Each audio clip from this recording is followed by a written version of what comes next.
and welcome back to the channel. So today's video is one that we've all been waiting for and I'm sure we've been itching to know about, and it's an introduction to Sora.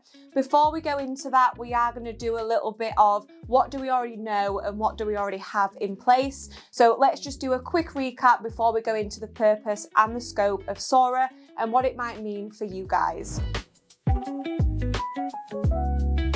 So, a quick introduction to the CAA, which we all know as the Civil Aviation Authority. So in the UK, airspace is regulated by the CAA, so Civil Aviation Authority, which we all should know. But if you're a new pilot, that is who regulates the airspace. If you are an existing pilot, this is what you should already know. They regulate both manned and unmanned aviation, issue permissions, licenses and authorizations for drone operations. They provide guidance and enforcement for compliance with air law and works closely with international bodies like ICAO and JORUS. So, the current regulations, what are they and what do we know? The open category, which is where you would fly with or without an A2 C of C, is your low risk operation/regulations. We then have medium risk, which is specific category where you would fly with a general visual line of sight certificate. And we have our high risk, which is the certified category. So a GVC, which is your general visual line of sight certificate, will give you the authorization to fly in a specific category when completed. When completed, that authorization is given as a PDRA 01. So that is a predefined risk assessment. Essentially, in layman's terms, it is authorization to fly from the CAA.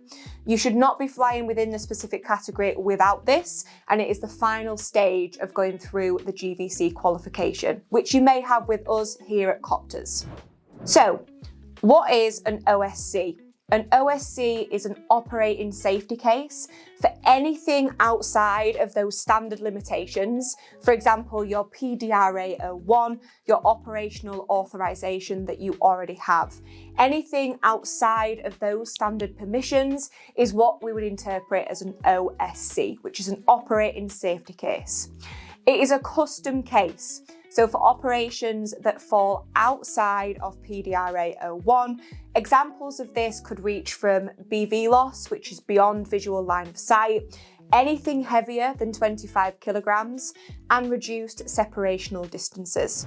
So, as we all know, the drone industry is well evolving and the CAA recognises that it does need to step up and integrate UAS into shared airspace. So, go on to the next video. We're going to dive into an introduction to Sora and how this framework will change authorizations for the future of drone flying, and also with a digital platform with an effort to streamline and reduce paperwork, backlog times, and to accommodate for all of the future plans that you are all extremely excited about. So hop on to the next video. Happy flying!